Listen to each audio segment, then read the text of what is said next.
30 days. So today we're going to go through a brief overview of chakra 1, 2, and 3. I thought I would cover these in 2 separate videos so that it wasn't all of the videos for your 30 days. And I'm actually going to post both of them at the same time so you guys can check them all out, so you'll have an idea of what the full chakra system is, but you can watch them every couple of days or all at once if you want. So the very first chakra it's called Muladhara Chakra, and it is located at the perineum, which is sort of the place between the genitals and the anus, and it is our root chakra. Okay, the root chakra is the element of earth, and it resonates to the color red.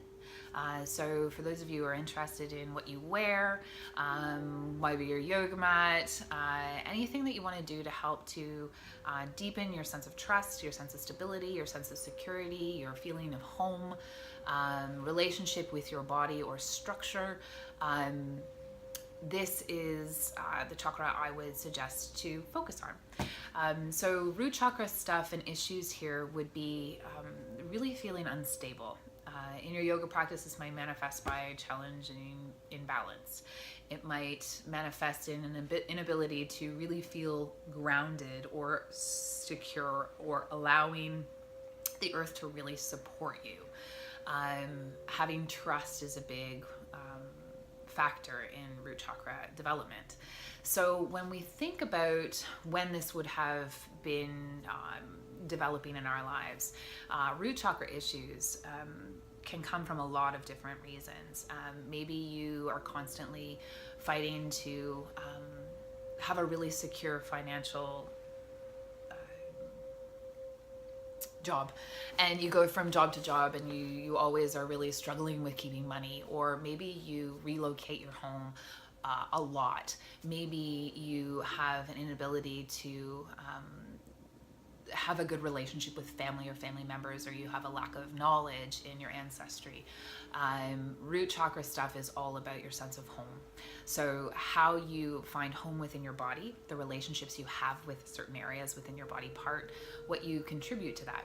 Okay, so let's say that there is a part of your body that you're always in dialogue with. For me, it's my abdomen. It's changed immensely since I had my baby, and it is a bone of contention for me.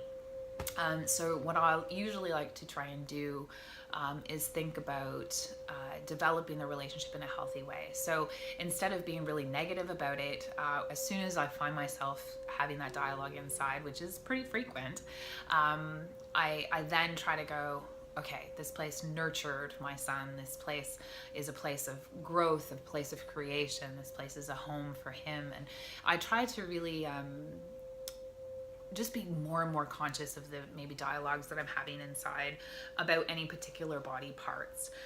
We deal a lot with bone issues maybe in this chakra, so osteoporosis, arthritis, these kinds of things can be good triggers to maybe come back into the structure of the body.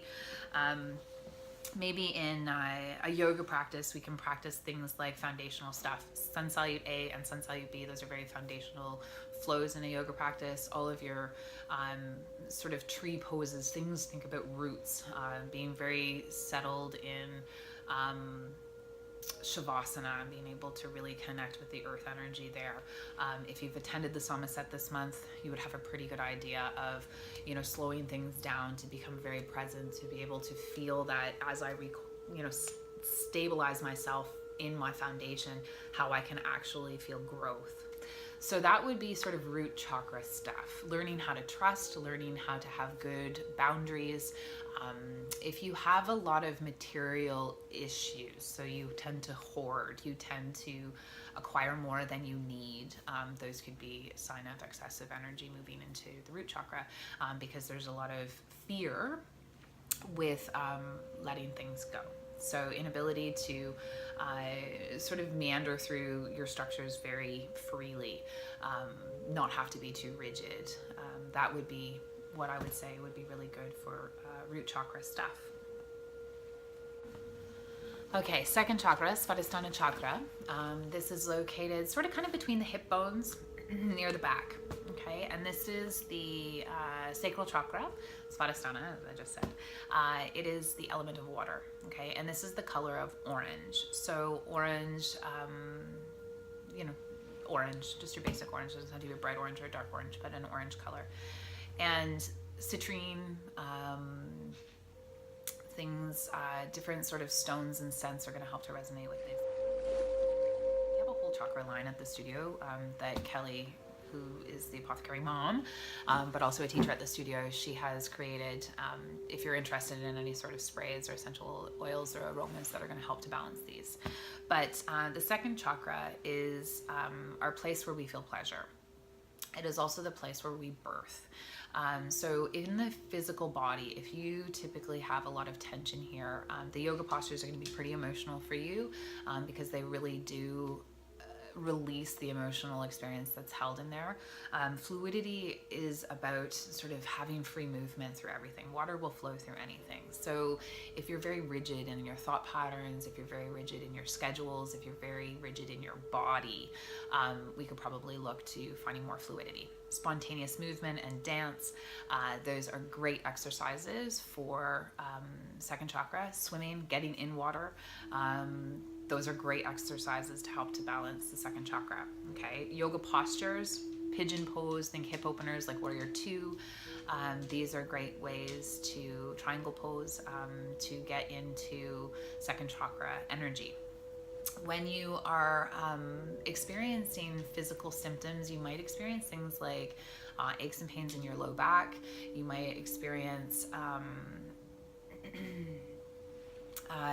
maybe things like for women and men that are unable to reproduce, you are going to experience think about your reproduction. Think about all of those organs, your ovaries, your testes, those sorts of things. Those are going to be the organs that you want to look at with second chakra stuff and issues. So if you start to experience even birthing ideas, manifesting stuff into reality, your ability to go with the flow, okay? This is all the stuff that you're going to find in the second chakra stuff. Excessive sexual behavior, or maybe completely the other end, inability to feel. We hold a lot of guilt in this area, especially around sexuality. So if you have or are trying to figure out yourself and your sexual preferences, that's going to be a huge issue around your second chakra. So second chakra, a lot to do with your sexuality, a lot to do with your fluidity, your movement. Think very yin-y kind of things, very feminine area in the body. Okay, so for number 3, this is at our solar plexus. It's called Manipura Chakra. Manipura Chakra is our place of will empowerment. So this place is... let's go with the colors. This place is the color of yellow. It is the element of fire. So it's a very transformational place, and it is really where we start to move from a gross realm in our subtle body into a bit more of a subtle realm. So in here, this has to do with a lot of our strengths, our endurances, our ability to find and sit in our own power, to understand what our own power feels like while keeping it in check, so that it's not that we are too cold, or maybe that we're too spitfirey. The solar plexus will manifest in gas, so spinal twists are great for that. It'll manifest in bloating. It'll manifest in that gut feeling and your ability to start to listen to that gut feeling. In our yoga practice, you might do things like cat and cow. You might look at core strengthening stuff, both on the front and the back. So your cobras, as well as, any sort of crunching kind of thing. So any tendency that you may have towards aggressive behavior, or constantly having to keep up with the Joneses, or never feeling that you are good enough, these kinds of things are things you're going to want to listen to and work with at the third chakra. Okay, so again, the color yellow, and power and will and understanding your strength. Oh, some exercises that you can do for Manipura Chakra. Get around fire, get into some heat. Sitting around a campfire is a wonderful thing to develop a relationship with fire. you know, adding to this, you could look at spicy food. If you get too much, you want to pull back on that spicy food. Having a bit of understanding of your Ayurvedic dosha as well. If you are a tendency to be more pitta, more fire, and water combined, then you want to have a little bit of check around this area. So people that usually have a really good fire balance, digest food really well, they're not going to have a lot of softness around that area. Okay, but too hard is also something you want to look at, because this can be very rigid as well. So energizing this place, you want to look at your level of arrogance versus your level of shyness, because your shyness is just as small, boxy, as maybe sometimes not letting anybody else in because you are too headstrong. So hopefully that helps. Okay, so this is part 1 of the quick overview of the 7 chakras. I'm gonna end that one here, and I'm gonna allow you guys to click on to the next video so that you can see about chakras 4 to 7. Okay, have a good day.